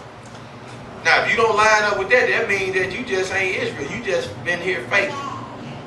And anybody that's watching this video, see, I know y'all want me to go through, you know, the sharp Hebrew idioms, and I mean, you want me to go through all the hard contexts of Hebrew, but I think I'm getting a little understanding from the Most High in the land of captivity where I'm at. I found out I was Israel. So I never said there was nothing wrong with, because you do have to go back and look at the origin of things and do things the way the Most High wants you to do. You do have to do that. You can't just do your own thing. But the problem is people put their trust in the things of the flesh, and to keep the commandments in the flesh, to sacrifice is of the flesh. Even he said it in the Tanakh that he was going to take his laws and he was going to put them where? It just reiterated in the Brit Out of Shop. He said it in the Old Testament first, right? So he declared that he was going to take the commandments and put it in a place where now it was going to have to be moved from the inside. Y'all hear? All right, let's go to 2 Chronicles, all right? All right, we're going 2 Chronicles 36, verse 20 and 21. Let's go, Brother Snow. And then they had escaped the sword, carried he away to Babylon, where they were servants to him and his sons until the reign of kingdom of Persia, to fulfill the word of Yahweh. Now wait a minute. Did you hear what he said? They carried, you right? It's carried into Babylon until what? Till the reign of what? The kingdom of Persia. Now who we talking about? What? Huh? Right? Who was the Yeah, Medo-Persia. Come on, y'all. Come on. Yeah. Come on. To fulfill the word of Yahweh by the mouth of Jeremiah, until this land had enjoyed her Sabbaths. For as long as she lay desolate, she kept Sabbath, to fulfill 70 years. To fulfill what? To fulfill what? 70 years. 70 years, right? Y'all hearing this? Yes, sir. Don't let this study go past, y'all. Don't not sit down and understand that the Father got so man, this stuff is entangled. You can't go and bounce back and forth and have all that meat sitting hidden in the Word. You talking about I read the Bible 4 times this year. Well then what about this thing? Right? Alright, so now you notice right here I have next to Daniel, I don't have time of desolation. What do I have, Brother Snow? Times. Why? Because we got to figure out when desolation is complete. Because the question is Jerusalem still desolate? Yes. Yes, sir. Yeah, it is. It's still desolate. Right, you had a question? No. Huh? No. Oh, okay. I thought you wanted to come up, get the 7-point steps of salvation. I'm just joking. Hallelujah. All right. Again, here in 2 Chronicles, the explanation of repayment for not keeping Sabbaths. So Yah charged them. And when I said he charged them 7 years, and the land not keeping its Sabbath. Every time the land didn't keep its Sabbath, that was a charge of how many years? 7. Right?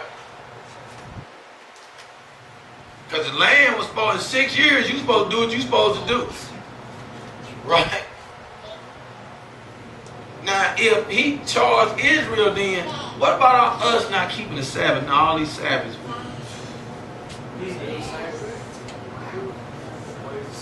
Hey, we gonna see, brother. I'm just putting something on your mind. Let's roll.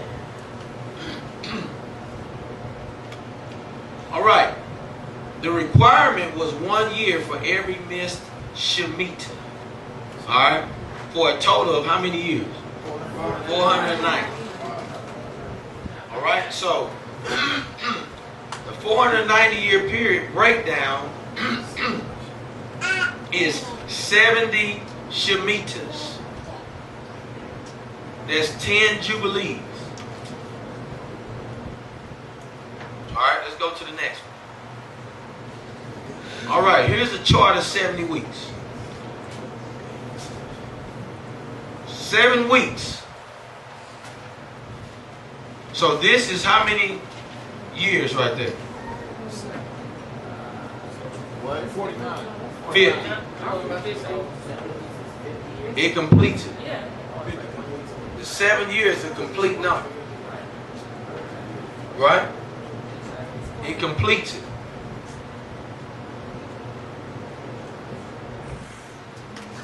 So remember, these are the numbers from Daniel. Remember he's talking about 7 weeks, 70 and 2 weeks.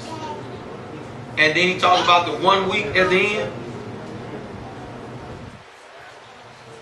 Week before the Yobel.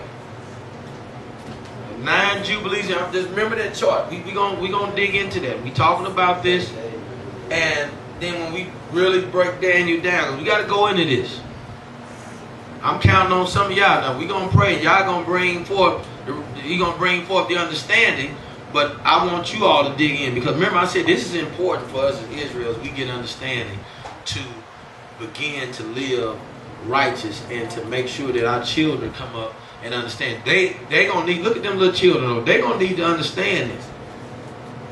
See, you can't get tired of keeping and serving and doing what the Most High said He was gonna do to the remnant in the land of their captives. He didn't say He was going to bring them back in the land and then put the commandments in their heart. He was going to do that wherever they was at.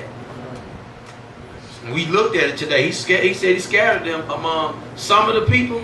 All people. So wherever you at, He was going to put the commandments in your inward parts. Right? So that now we no longer have to go through this, because the 70 weeks was for the forefathers to pay for the transgressions that had took place. Right? All right, let's go to the next one. All right, let's go to Leviticus 26, 34 through 42 real quick. All right? Because here is Yah's instruction on the land enjoying her Sabbath, if Yisrael should be put out of the land. Now this is what the aftermath was. So if Israel had caused the land not to keep her Sabbath, and you know that's how the Father referred to it. And so if Israel had caused the land not to do it, then this is a description that should register, that should sound familiar, that should look familiar, no matter who in the land, playing as Israel. All right? Where we at? Let's go. And the land enjoy its Sabbaths as long as it lies waste, and you are in your enemy's land. Now pause. The land is going to enjoy just plenty of rest. You hear me? As long as you are where? In your enemy's land. So question.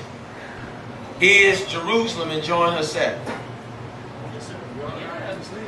You in your enemy's land. He said that was going to be until he got back. So that's why I asked the question at first.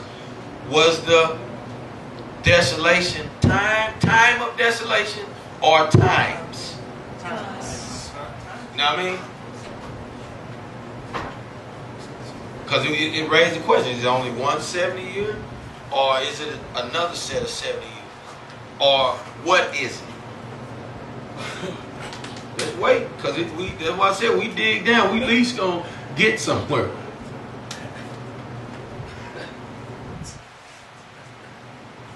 Come on. Then the land would rest and enjoy its Sabbaths. As long as it lies waste, it rests. For the time it did not rest on your Sabbaths when you dwelt in it. And as for those of you who are left, I shall send faintness into their hearts in the land of their enemies, and the sound of a shaken leaf shall cause them to flee. Oh, no, you did. You see what we were talking about this earlier? I just asked everybody earlier, who be looking for the police when you be driving?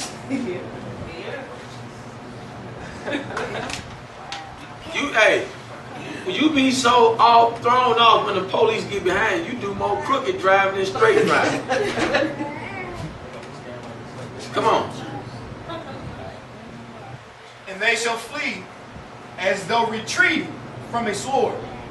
And they shall fall when no one pursues.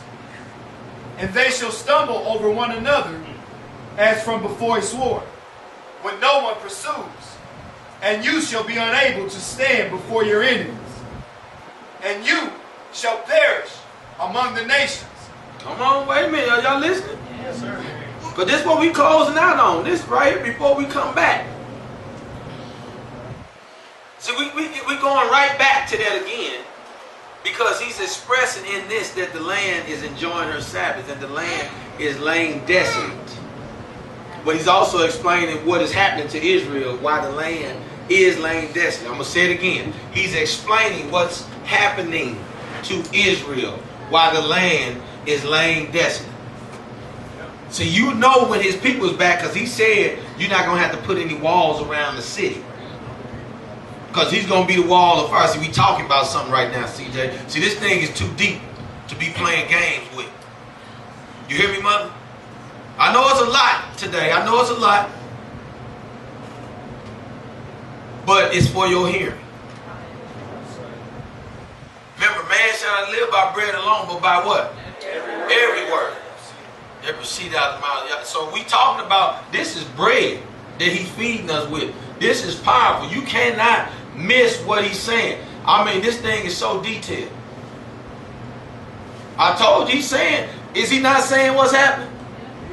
What I showed at the beginning of the video, at the beginning of the teaching, is what he's talking about. Right? That's why I said look at Jacob's trouble. Look, you had that part of Jacob's trouble, and then we're going to have the great tribulation is it. The great tribulation is supposed to now be again. So you got a great tribulation period. I wonder how long that's going to be. We going to get there. You hear me, Brother Kesey? This thing it's making a little sense, ain't it? Come on. And you shall perish among the nations, and the land of your enemies shall eat you up. And those of you who are left rot away in their crookedness in your enemies' lands, and also in their fathers' crookedness rot away with them. But if they confess their crookedness and the crookedness of their fathers, with their trespass in which they have trespassed against me, and that they also have walked contrary to me, and that I have also walked contrary to them, and have brought them into the land of their enemies. If their uncircumcised heart is then humble, and they accept the punishment of their crookedness, then I shall remember my covenant with Jacob. Now wait a minute. If they do what? Wait a minute. If you do what? If they do what? If they accept the punishment of what? Their crookedness. So that's why I said, see, when we start getting in camps and forming camps and pointing fingers and blaming people, no, this is that Israel got to wake up and realize this is what it is, Keon. This is why this study is so powerful. This is why I don't agree with Christianity as a religion. When the book, there's too much word in there that just the Father's talking about restoring. Who have you heard Yah talk about in the Bible all day restoring? Who? Israel. Right? Yeah. So in that, he wants Israel to come to the point in their mind where we accept this, what's going on, the Mike Browns, and all of these things, accepting it as the chastisement of the Most High Yah. That's it. Accept that we are in the land of our captors. And now we're going to come to him in repentance. We're going to bow down.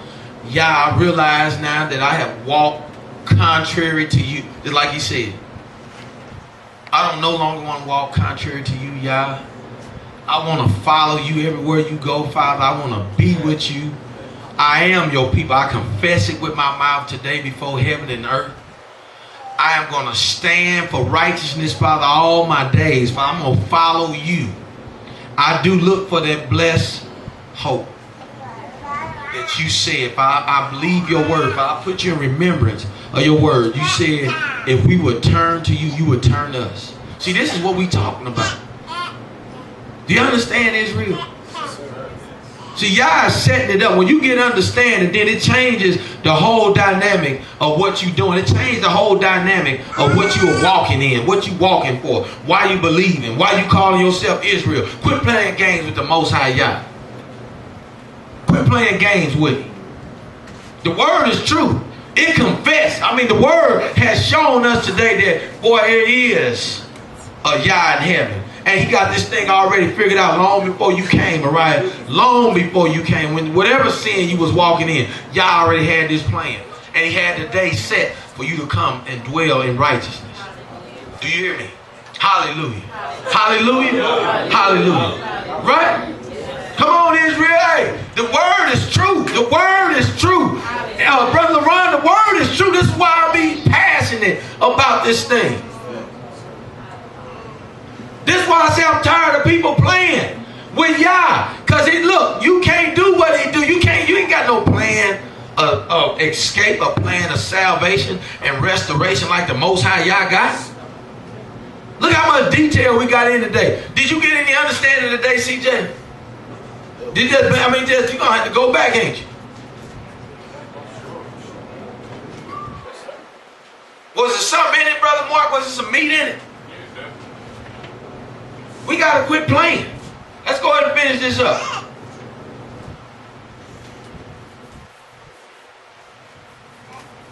Then I shall remember my covenant with Jacob, and also my covenant with Isaac, and also remember my covenant with Abraham. Now pause. Look at that. Was that not restoration of everything? He said, I'm going to remember my covenant with Jacob. I'm going to remember my covenant with Isaac. And I'm going to remember my covenant with Abraham. He done went through the whole look. Y'all can't see it. Come on, Brother Keith. Are we paying attention on this study? I'm showing you, boy. He just went through. Look, he's laying this thing out. Everything gets activated at that point. Man, y'all good. Hallelujah. Y'all good. Y'all is good. Is that it? Yes, sir. And remember the land. And remember the land. Yes, sir. Go ahead to the next one. All right, saints. Next Sabbath. The Sabbath after. We're going to dig more into the 70 weeks so we can really break those details down, those time frames to see what they are talking about. So we'll know where we at, because I believe people been lying to us on time. They've been thinking to change times, and they've been thinking to change laws. Just a lot of things in deception has been done to Israel. This is why we gotta bond together every time we get a chance to pray together. Just like when we get ready to close out. See, it can't just be a dead prayer that we just hear a part of it. But you gotta reach in your depths. You gotta reach in your depths so that y'all know that we know who we are. This is what's been getting said to y'all. This got said the other night. This is what's been said. The Father know that y'all know. He know that y'all know, Mother JC. He know that you are Israel. He know that we're on a path of restoration, that we are trying to restore as best we can with the information we have, with the leaders that we have out front, with the things that are coming to our hands. Little things like this when y'all begin to show us what's up ahead. Because see, knowing Jacob's trouble get to show you what's up ahead from a point of view that you ain't even thought of. Some of this stuff you ain't even thought about. You ain't thought about it before today. If it wasn't for y'all unctioning to bring forth this message, to drop something concerning, see, a lot of people got messages out, Jacob's trouble, raptures and tribulations. It's a lot of mess out there. But see, y'all clear it up when you know you're Israel, then you get right to it. You don't get sidetracked with theories and philosophies. But see, y'all want to show us right where we at. So he talking to me from the standpoint of you Israel. And when you read, then this is what I need you to understand, son. Okay, look at this. See, it's on a deeper level. So when I first came into the way, I used to tell my wife all the time, baby, look what he showed me. I remember when he first showed me Hebrews chapter 4 about the Sabbath. Because I remember I told you, I didn't never read the Bible. I ain't been in no divinity school, nothing. I never read it. So I've been started getting up early way back then. In the morning, I started getting up early back then. So the Father has showed me that the Sabbath still remains for the people of God. Unless you fall after the same manner of unbelief as they did who heard it first. He showed me that, so I told one of my frat brothers, thinking he was going to get excited about it, thinking I was going to show you that, hey, I ain't off the rocker, brother. I ain't did nothing crazy. It's in the book, and it's in the New Testament, thinking we on common ground.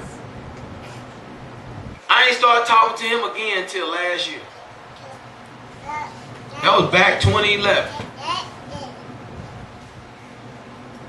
Now he texted me talking about they got a group prayer. I was praying the other day, wondering if I should get on their prayer and pray. And let me pray. Yeah. Oh, y'all might not want me on there no more. But I'm praying about that, man, because our people are lost in foolishness, and that's what it comes down to, saints, as we close this study out. It's foolishness that our people are caught up in. See that, and that's the whole discourse in the first place. Like I was telling Ryan, y'all remember Ryan that was coming around? He want to come around again. He want to start coming around. I mean, he called me really crying, crying out. Being sincere about it. But my thing, like I told him, me and you gonna have to do some sitting down, brother. We roll. Everybody like Frank and all the people showing up. Look, man, this ain't no just drop in and see what's going on. Sister Ash talking to her mother. All that over there. I said it on camera. Yes, I did. Cause y'all wicked, man. If you couldn't stay under the instruction and the righteousness and the reproofing and the rebuking, which was for you, then how else are we going to get to where y'all showing us what the expected end is? How are we going to get there if you can't be rebuked and corrected? You hear this, Danny? Because some of y'all ain't going to do it. You're not going to do it. You're going to do what's in your heart. And you're going to go back into Egypt.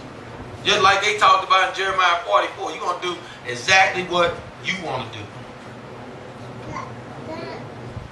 See, the intent, man, for this word, for us to sit and get understanding on this, oh man, it ain't nothing like it, man. It's a joyous time, man, when Yah can begin to reveal to us all of these places, man. You didn't even know how many people looked in Jeremiah and saw the concern of 70 weeks and went and got understanding.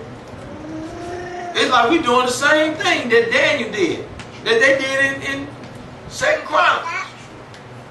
We're going back to get understanding. In this generation, we Israel. Because it's for a purpose. It's for a reason. Y'all stand up, saints. We thank y'all for stopping in with us here in Straightway, Kansas City. I'm Pastor Corey again, and I pray that all be well with you. That even the Most High come unto you to heal you and deliver you of whatever you may be dealing with. See, the thing about it, about myself, and what's different about me, even Pastor Dow did a video about what's different about Straightway, is that when you understand this heritage, and you understand who you are, and the present, see, that's the most important thing. You can build a building, but if no people never live in it, then how good was that building? Just like you who are the temple of Yah, but if Yah never dwell in that temple that you are supposed to be, the holy temple of the Holy Spirit, and the Holy Spirit never dwell in it, then you too are just a waste. You are nothing. And so I pray that you be filled with the Holy Spirit. I pray that the hand of the Most High Yah sincerely come and touch you tonight, that you have a manifestation, that you truly see that Yah is alive, that He's living, that He's not just on the pages of a Bible, a book. He's not just what out of somebody's mouth that they say. See, I want you to understand, I was talking to a client about this, about knowing things that's in the Bible, knowing that they're true. And the answers that she was giving me, she said, well, they said. And I said, well, who is they? She don't even know who they is to even say the answer that she gave. And that's where most of our walk is led by something that was said, not by what we know. That was confirmed through the Spirit of the Most High Yah. So I pray that you had that opportunity, that you get that, and that we have blessed